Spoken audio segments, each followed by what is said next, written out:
सनातन का जो मैसेज है वो बहुत जबरदस्त है। उसमें ऑपोजिशन भले ही ओबीसी चंग की बात कर रहा है कि ओबीसी जो 70% की बात करता है, बीजेपी का इस बार प्रयास है कि 50+ % जो है ये बड़ा होगा, ये चौंकाने वाला होगा, ये बड़ा करने की कोशिश है, इसीलिए वो लोग 400 पार की बात कर रहे हैं। नमस्कार, मेरा नाम है नरेश कोशियारी और आप देख रहे हैं इंडिया.com। देश चुनावी मोड में आ चुका है। इस बार भारतीय जनता पार्टी और प्रधानमंत्री नरेंद्र मोदी उत्तर के साथ साथ दक्षिण पर भी खूब जोर दे रही है। प्रधानमंत्री की रैली इस वक्त तमिलनाडु और केरला में चल रही है। कल वो तमिलनाडु में थे। तो प्रधानमंत्री नरेंद्र मोदी जिस तरीके से दक्षिण पर जोर दे रहे हैं, तो कितनी बड़ी भूमिका रहेगी दक्षिण की इस लोकसभा चुनाव में और बीजेपी दक्षिण भारत में क्या कुछ करने जा रही है, इस पर हम बातचीत करेंगे। मेरे साथ हैं अरुण चौबे सर, संपादक हैं इंडिया.com के। तो अरुण सर, सबसे पहले हम बातचीत करेंगे कि कितना इम्पैक्ट पड़ने वाला है प्रधानमंत्री नरेंद्र मोदी की रैली का दक्षिण पर। पहली बार मैं ये कहूँ कि जिस तरह से उत्तर भारत और दक्षिण भारत के बीच की राजनीति का नैरेटिव सेट किया जा रहा है, जिसमें इंडिया ब्लॉक लगातार ये कह रही है कि बीजेपी जो है अपने वोट और सीटों के साथ में उत्तर भारत में सीमित हो रही है और दक्षिण में नैरेटिव दूसरे तरह का हो रहा है, वो अपोजिशन की तरफ जा रहा है। तो इसके जस्ट ऑपोजिट में देख रहा हूँ प्रधानमंत्री जिस तरह से प्रयास कर रहे हैं, उसमें तमिलनाडु, केरला और कर्नाटका उनका मुख्य फोकस है।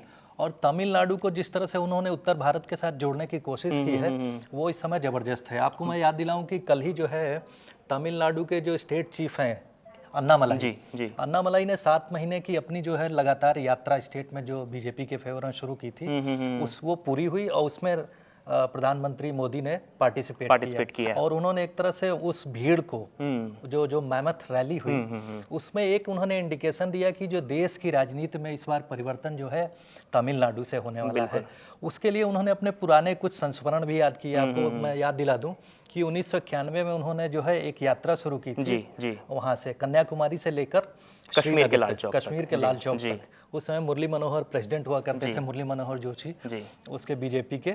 और उस यात्रा के एक तरह से देखा जाए तो देश को जोड़ने का एक प्रयास था है कि नहीं। और बीजेपी को जो है अपनी उत्तर दक्षिण भारत में प्रेजेंस दिखानी थी। बिल्कुल, वो अब समय आ गया है। तो उनका एसोसिएशन आज का नहीं है, वो आप कह सकते हैं 30 साल पुराना एसोसिएशन। मेहनत पुरानी थी, लेकिन अब उसे वोट में कैसे कन्वर्ट करना है। क्योंकि देखिए, मुझे सर अभी कुछ दिन पहले आपको भी याद होगा कि भारतीय जनता पार्टी ने एक संकल्प लिया था कि हम लोग सिर्फ चुनाव सरकार नहीं बनाएंगे, कुछ बड़ा करके दिखाएंगे। प्रधानमंत्री नरेंद्र मोदी और अमित शाह का संकल्प था। तो कहीं ये संकल्प जो है दक्षिण भारत से पूरा होगा? हाँ, उसके लिए एक तरह से इन लोगों ने तस्वीर ये बनाई। आप अगर उत्तर भारत के 3 स्टेट की जो है सीटों को काउंट करें, कर्नाटका में 28 सीट है, तमिलनाडु में 39 सीट है और केरल में जो है 20 सीट है, लोकसभा की सीट्स हैं।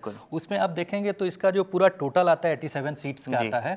87 सीट्स में अब कर्नाटका में बीजेपी ने पिछली बार 25 सीट जीती थी। इस बार थोड़ा मुश्किल है, लेकिन सरकार, राज्य सरकार जो है वो कांग्रेस की सरकार है। मुश्किल है, लेकिन आप ये पैटर्न देखेंगे कि इस जो ज्यादातर जो राज्यों और उसमें वो आ रहा है, वोटिंग का पैटर्न जो है बदला हुआ है। बिल्कुल, लोग राज्य में तो दूसरी पार्टी को दे रहे हैं, लेकिन केंद्र में वो जो है ज्यादातर बीजेपी के समर्थन में वोट दे रहे हैं। तो हम कह नहीं सकते कि ऐसा नहीं आएगा। हो सकता है कि 2-1 सीट कम हो, लेकिन वो नंबर मेंटेन हो सकता है। बिल्कुल सर, इसमें एक चीज और ये है कि देखा हमने पिछले दिन देखा कि राम मंदिर का भी भगवान राम की प्राण प्रतिष्ठा हुई है। तो इसका कितना असर पड़ेगा दक्षिण भारत पर? दक्षिण भारत पर इसका इस तरह से असर पड़ सकता है, क्योंकि आपने देखा होगा कि राम मंदिर में पूजा के बाद में वो जहाँ भी आजकल जा रहे हैं, तमिलनाडु में जा रहे हैं या केरला में जा रहे हैं, तो वो जो वहाँ के महत्वपूर्ण जो मंदिर हैं उसमें जरूर विजिट कर रहे हैं। कल भी आपने देखा होगा कि उन्होंने मंदिर में जो है मीनाक्षी टेम्पल में जो है पूजा की। बिल्कुल, तो वो एक मैसेज है जो कि सनातन का जो मैसेज है वो बहुत जबरदस्त है। उसमें ऑपोजिशन भले ही ओबीसी चंग की बात कर रहा है कि ओबीसी जो 70% की बात करता है, लेकिन उससे मतदाताओं पर कितना असर पड़ेगा मैं तो नहीं जानता हूं, क्योंकि अभी जो दिसंबर में असेंबली इलेक्शन हुए उसमें वो नारा फेल हो चुका है। और सनातन की बात करते हुए हिंदू वोट बैंक की, अगर लार्जर वोट बैंक की बात करें, तो उसमें जो आपने अगर ध्यान दिया हो तो तमिलनाडु में काशी का बहुत महत्व है। बिल्कुल, और प्रधानमंत्री मोदी ने कुछ वक्त पहले काशी में एक सम्मेलन कराया था, तमिल हिंदी सम्मेलन शायद कुछ ऐसा नाम था। वो कई साल से हो रहा है, जब से वो एमपी बने हैं वहाँ से बनारस में, तब से वो लगातार तमिल समागम जो हो रहा है, और तमिलनाडु में भी आप देखेंगे कि लोगों के लिए काशी बहुत पवित्र नगरी है, वो लोग वहाँ आना चाहते हैं, अयोध्या आना चाहते हैं। इन लोगों ने ट्रेन से जैसे जोड़ा है, तो ये भावनात्मक जुड़ाव किया है। दूसरी, मैं अगर राजनीति और स्ट्रेटेजी की बात करूं तो आप देखेंगे कि AIDMK जिसके इस समय पलानीस्वामी चीफ है वहाँ पर, उन्होंने भले ही बीजेपी से अपने को किनारे कर लिया है, लेकिन आपको मैं बताऊं कि जो इस समय राज्य के प्रमुख हैं अन्नामलाई ने, जो एक कांग्रेस का एक धड़ा हुआ करता था, मूपनार के लड़के हैं वो जीके वासन, तो तमिल मानना कांग्रेस मूपनार, उसके नेता जो जीके वासन है, जीके वासन को अपने साथ मिल, जीके वासन का वहाँ बहुत प्रभाव है, क्योंकि वो ट्रेडिशनली वो लोग वहाँ पर राजनीतिक रूप से संगठित लोग हैं, तो उनका बड़ा प्रभाव है। उनके जरिए वो लोग फिर से जो है AIADMK को अपनी तरफ लाने की कोशिश कर रहे हैं, और शायद आने वाले 2-1 दिन में खबर भी मिल जाए कि वो जो है एनडीए के साथ में आ रहे हैं। अगर ये बनता है कॉम्बिनेशन, तो तमिलनाडु में, जैसा कि पिछली बार आपको मैं याद दिला दूं कि डीएमके ने लैंडस्लाइड विक्ट्री की थी, आउट ऑफ 39 38 सीट्स थी। लेकिन अगर इसमें से लोग 10 सीट लाने में भी कामयाब होते हैं, जो कि मुश्किल है, लेकिन अगर वहाँ खाता खुलता है, कुछ सीट्स मिलती हैं, तो ये बड़ी उपलब्धि होगी। लेकिन सर इसमें एक चीज ये आती है कि जैसे भारतीय जनता पार्टी कह रही कि हमें कुछ बड़ा करना है, तो चुनाव तो वो लोग जीत रहे हैं, 2019 में भी जीते, 2014 में भी जीते, लेकिन बड़ा करने के लिए वो बड़ा क्या होगा आखिर? बड़ा ये हो सकता है कि आपको मैं एक पिछले इतिहास के उसमें ले जाना चाहूँगा कि श्रीमती इंदिरा गांधी की हत्या के बाद में 1984 में कांग्रेस को लैंडस्लाइड विक्ट्री मिली थी, 414 सीट मिली थी, और उनका वोटिंग परसेंटेज जो था 48% के आसपास था। 50% अभी किसी ने वोट बैंक नहीं पाया है।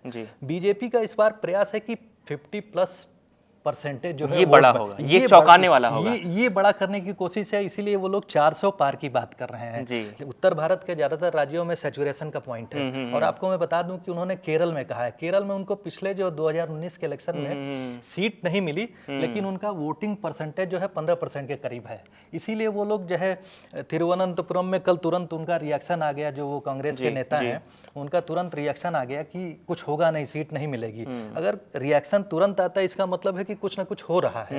अगर 15% आपके पास वोट बैंक है, तो ऐसा नहीं कि आपकी स्ट्रेटेजी थोड़ी चेंज हो सकती है। बिल्कुल। तो वहाँ की एक नायर कम्युनिटी है, जो हिंदी कम्युनिटी है, वो लोग बीजेपी के जबरदस्त सपोर्टर हैं। बिल्कुल। अगर ट्राइबल वोट बैंक में ये लोग सेंधमारी करते हैं, तो कुछ सीट्स मिल सकती हैं केरला में। केरला भी एक सरप्राइज हो सकता है। मैं इसलिए कह रहा हूँ क्योंकि आपने कल देखा होगा, और आज जो वायनाड सीट है वहां से सीपीआई ने अपना कैंडिडेट उतार दिया है। वो कांग्रेस से कह रहे हैं कि आप दूसरी जगह लड़िए। तो उनमें आपस में जो इंडिया ब्लॉक के जो अलायंस हैं, आपस में अभी भी एक तरह से कहिए तो घमासान चल रही है। तो इसमें सर ये कह सकते हैं कि भारतीय जनता पार्टी जिस तरीके से उत्तर में तो मजबूत है, यहाँ तो कांग्रेस का एक तरीके से लगभग सफाया उन्होंने कर ही दिया है। दक्षिण भारत में कांग्रेस दावा कर रही थी कि हम यहाँ मजबूत हैं, तो क्या ये कांग्रेस का जो कॉन्फिडेंस वहां से बिल्डअप हो रहा है, क्या उसे तोड़ने की कोशिश है? ऑब्वियसली, क्योंकि देखिए उनका कॉन्फिडेंस 2 चीजों पे है। कर्नाटका में उन्होंने जो राहुल गांधी की यात्रा शुरू हुई थी, भारत जोड़ो यात्रा, उसके बाद से उन्होंने कर्नाटका में जो है बीजेपी को शिकस्त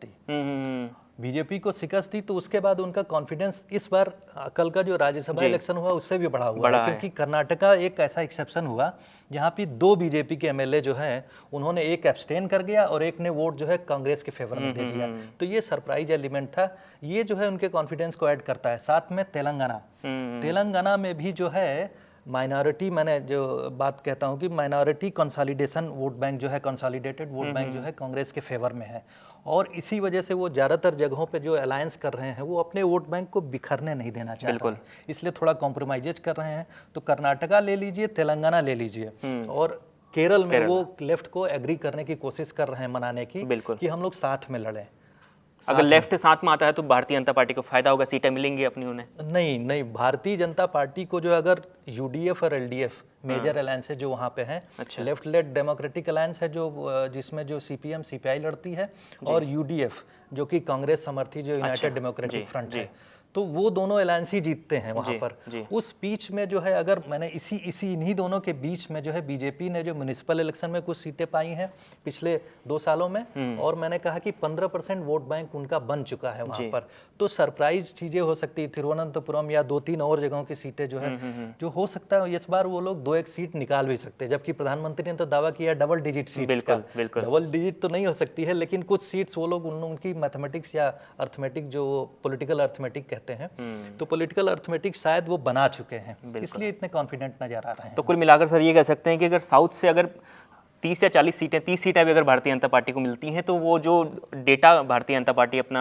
मिशन बना के चल रही है वो कहीं ना कहीं पूरा हो सकता है। उसमें आपको एक बात बता दूं कि प्रधानमंत्री खुले मन से इस समय कह रहे हैं कि 370 सीट हमारे लिए और 400 पार पूरा जो है एनडीए ब्लॉक को मिला के। तो एनडीए ब्लॉक को 470 पार करने के लिए उन्हें 67 सीटें, 67 सीट्स क्रूशल हैं, जो उन्होंने डिफरेंट स्टेट्स में जहां जहां वो कमजोर रहे उन्होंने वो किया। और साउथ का मैंने कहा कि 87 सीट्स हैं, कुछ और जगहों पे जहां पर वो कमजोर रहे हैं, जैसे कि यूपी का मैं एग्जाम्पल दूंगा। यूपी में उन्होंने 62 सीटें जीती हैं 2019 में, इस बार वो सोच रहे हैं कि 75 के करीब सीट जीतेंगे। तो इस तरह से कुछ इधर भी इजाफा करेंगे। साउथ की अगर 20 सीट वो लोग जीतते हैं, कर्नाटका में वो अच्छा करेंगे, 2 उनके लिए क्रूशल है। यहाँ तेलंगाना है, तेलंगाना के बाद में जो है आंध्र प्रदेश में वहाँ रीजनल पार्टी से शायद ये लोग अलायंस कर लेंगे, वो हो गया। उसके बाद जो है तमिलनाडु में, जैसा कि मैंने आपको बताया कि AIADMK जीके मूपनार को लेकर, वासन को लेकर, जीके वासन की पार्टी को लेकर, और AIADMK को शायद अपने साथ ले आते हैं, तो वहाँ से भी कुछ सीट्स मिलेंगी। और केरल में शायद वो अपना खाता खोल लें, तो कुछ सीट्स का इजाफा जरूर होगा। इनकी स्ट्रेटजी ऐसी लग रही है। तो कुल मिलाकर ये है कि भारतीय जनता पार्टी इस बार फुल मूड में है, दक्षिण भारत को साधने की कोशिश हो रही है। प्रधानमंत्री मोदी वहां पर लगातार रैली कर रहे हैं, कल भी थे, शायद आज भी हैं। तो इससे एक बड़ा संदेश है कि बीजेपी इस बार दक्षिण भारत से भी कुछ चौंका सकती है सबको, वोटर्स को। तो इसी तरह हमारी चर्चा रोज आपके पास आती रहेगी। देखते रहिए India.com।